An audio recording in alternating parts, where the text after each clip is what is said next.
श्रावण के शुक्ल पक्ष की तृतीया तिथि को हरतालिका तीज मनाई जाती है।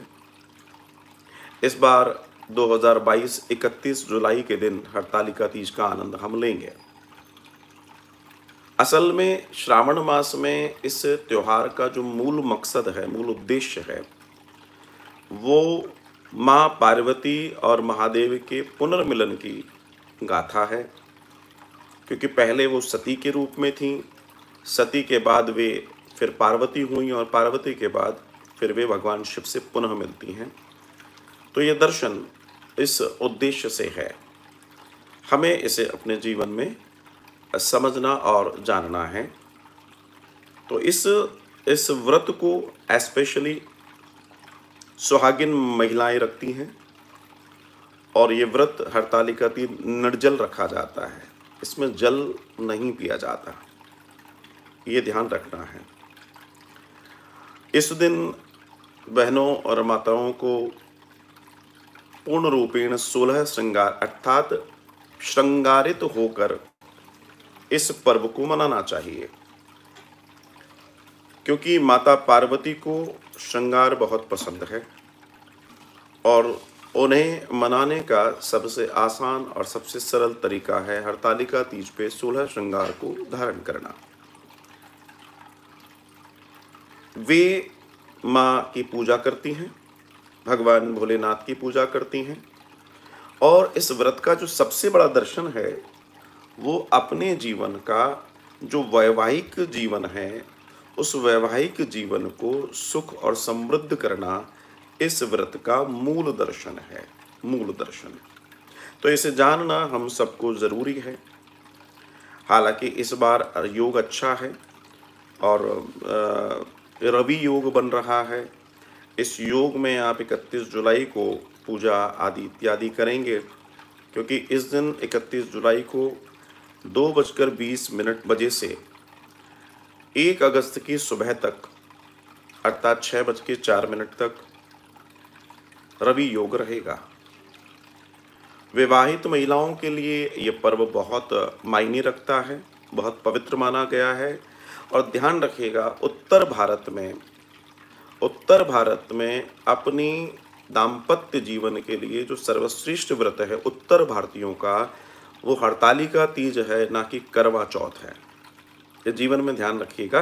करवा चौथ पंजाब का त्यौहार है, जो पंजाब के क्षेत्र के लोग थे उनके लिए था, और आपके लिए जो उत्तर भारतीय हैं, यहाँ के लोग हैं, इनके लिए हरतालिका तीज मुख्य त्यौहार है। इसे जानना भी ज़रूरी है। तो अब ये जानते हैं कि इस व्रत में माताओं बहनों को वो कौन से कार्य करने चाहिए, जो कार्य आपके लिए परम आवश्यक हैं। तो 3 से 4 मैं आपको चीज़ें बताना चाहता हूँ। मैं इस समय लाइव आपसे बात कर रहा हूँ और ये आपको समझना है कि जो व्रत है हरतालिका तीज का, शास्त्रों के अनुसार इस दिन और इस रात जो व्रतधारी हैं, जो व्रत करने वाली बहनें और माताएं हैं, उनके लिए सोना वर्जित है। Means they can not sleep, वो सो नहीं सकते, क्योंकि ये तप के लिए 24 घंटे मिले हैं। तो आप इस व्रत में सोते नहीं हैं, इस बात को ध्यान रखिएगा। और शास्त्रों के अनुसार जो माताएं बहनें इस व्रत को करने में सोती हैं, उन्हें अगले जन्म में अजगर का रूप मिलता है। मीन्स अजगर जो सोता ही रहता है 6-6 महीने, अजगर का स्वरूप मिलता है। इसलिए हरतालिका तीज की रात्रि में आपको विशेष तौर से भजन और कीर्तन करते हुए आनंद से अपने रात्रि गुजारनी होती है।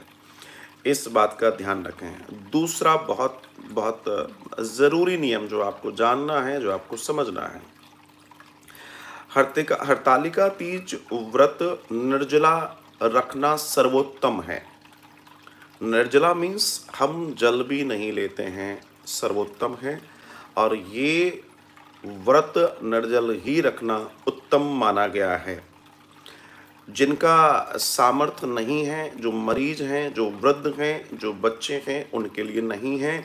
लेकिन इस बात का ध्यान रखें, मैक्सिमम कोशिश कीजिए कि आप इस व्रत को बहुत अच्छे से निर्जला ही रखें। और पौराणिक दर्शन कहता है कि जो इस व्रत में भोजन करती हैं, जो इस व्रत में भोजन करती हैं, वे अगले जन्म में वानरी अर्थात वानरी, आप समझ गए, का उनको स्वरूप प्राप्त होता है। इसलिए इस बात का निषेध है कि आपको जल नहीं पीना है।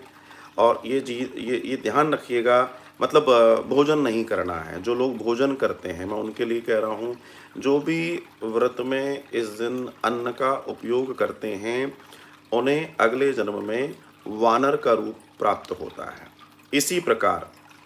इसी प्रकार मान्यता है कि जो व्रत करते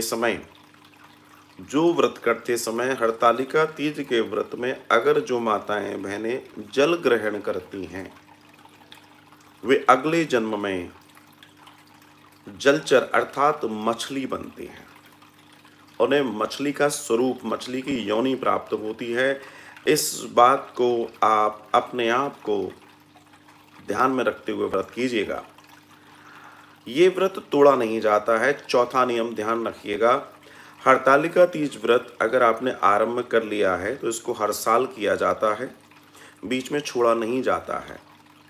अगर किसी कारणवश आप व्रत नहीं कर सकते हैं तो आप इसका उद्यापन कर दें, लेकिन आप इसे छोड़ नहीं सकते हैं। और आप परिवार या अन्य किसी को उस व्रत को गिफ्ट कर सकते हैं, दे सकते हैं, जिनके पास सामर्थ्य हो उस व्रत को करने का। ये चीज़ें आपके लिए बहुत बहुत बहुत आवश्यक हैं।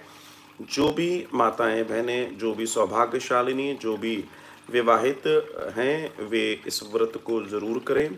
ये व्रत आपके अंदर चैतन्यता और ये व्रत आपके जीवन में समृद्धता और श्रेष्ठता लाता है, आयु बढ़ाता है। तो आप इस व्रत को ज़रूर करें। ये व्रत आपके लिए शुभकारी हो। माँ पार्वती और भगवान भोलेनाथ की आराधना करते हुए आप इस व्रत को करें। मेरी ओर से आप सबको हरतालिका तीज व्रत की बहुत बहुत शुभकामनाएं।